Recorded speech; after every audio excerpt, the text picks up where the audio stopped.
sur la présence du père, c'est que nous avons appris par rapport à l'interrogation que la présence du père n'est pas forcément une cause de délinquance au sein de la famille. Donc ça, c'est un enseignement important et que d'autres causes sont à la base de la délinquance. Donc le lien qui est fait entre la délinquance et une famille monoparentale où les femmes sont appelées à élever seules leurs enfants, que ce lien-là n'est pas fondé. Autre chose que nous avons appris à l'issue de ce groupe de parole, c'est que, comment dirais-je, la famille nucléaire, telle que nous la concevons aujourd'hui, qui est présentée comme une norme, cette famille nucléaire évolue énormément, évolue beaucoup. Par conséquent, nous devons prendre acte de cette situation pour nous interroger à nouveau sur le rôle des institutions par rapport à cette nouvelle mutation de la norme de la famille nucléaire. Voilà, donc voilà les enseignements principaux que moi je tire de ce groupe de parole.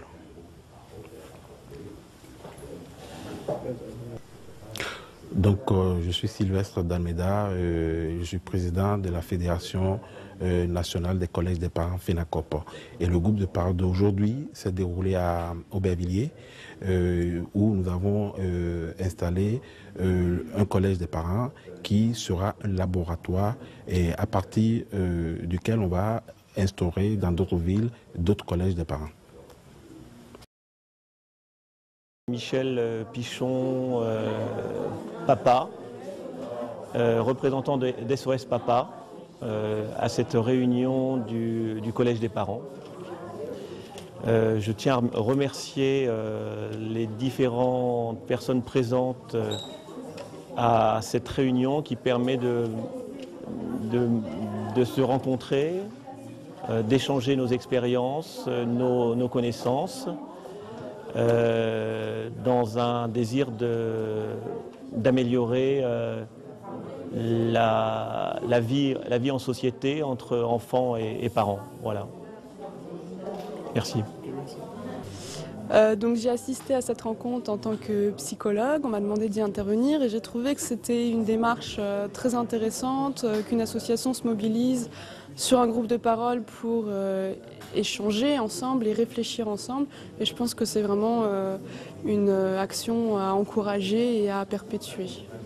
Alors on me demande une synthèse sur cette question de la place, du rôle et de l'absence du père. Je crois que c'est une question très vaste. On n'y a pas pu y répondre aujourd'hui réellement parce qu'il n'y a pas de réponse, mais c'est vrai que c'est une question qui reste à questionner, j'ai envie de dire.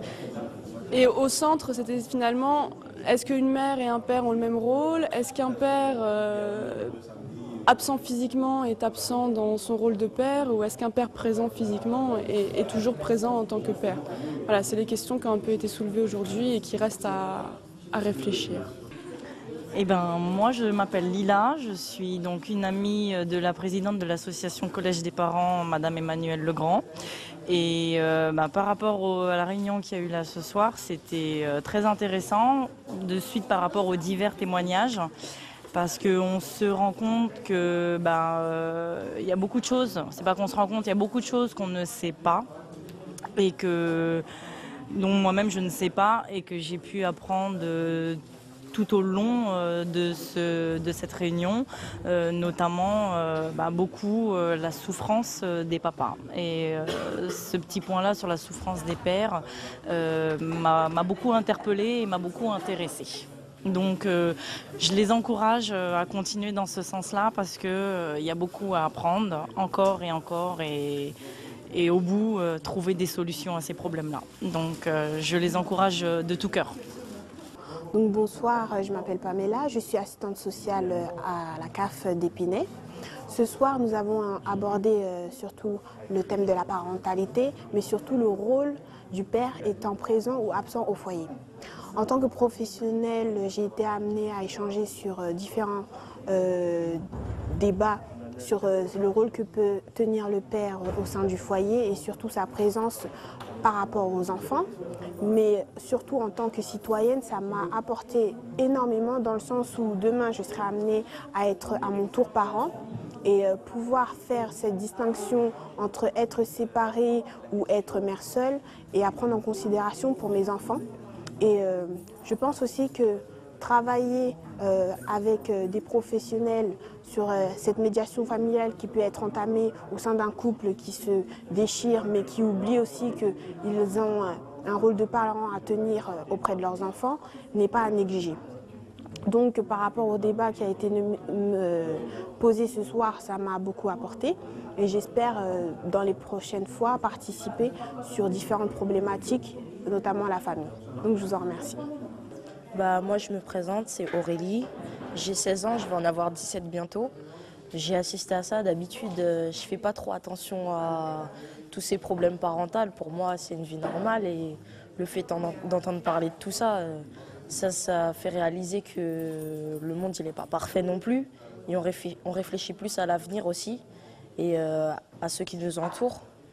Et je pense qu'on devrait faire confiance aussi à ces gens qui s'occupent de l'association, ce qui pourrait nous apporter beaucoup d'aide et j'espère que ça va continuer ainsi et moi je resterai là pour aider aussi. J'apporterai mon aide dans tout ce qu'il y aura et je sais pas. Moi, de mon côté, j'ai toujours un père, il travaillait beaucoup mais il a toujours été près de moi aussi et je sais que d'un côté pour moi, si j'avais pas eu mon père, je serais pas comme je suis aujourd'hui. Donc pour moi, la présence d'un père, c'est obligatoire. Je ne me verrais pas vivre sans mon père.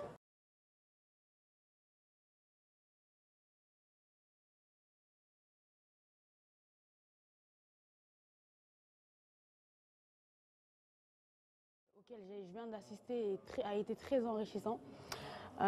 J'ai pu voir l'opinion de toutes les personnes, notamment d'une jeune fille qui nous a suggéré d'interroger les enfants sur la place du père dans la famille, voir ce que les enfants y ressentent.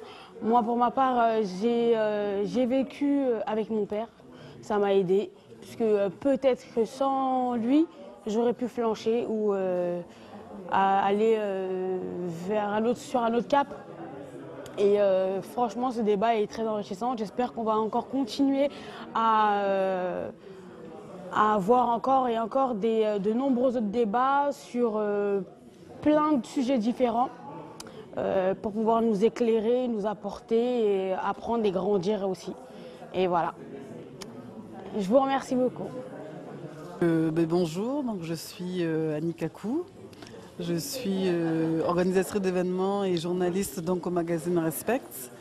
Et ce groupe de parole m'a d'autant plus apporté parce que je pense qu'on a un rôle tous à jouer, même si on n'est pas parents et parce qu'on tend à l'être.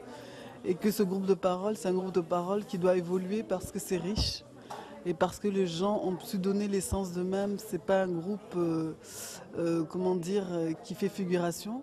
C'est un groupe actif. Et des professionnels sont venus nous donner leur point de vue. Et moi, je reste penchée sur mon idée que la monoparentalité ne crée pas la délinquance, mais c'est surtout l'environnement. Et qu'on a chacun à y faire. Voilà.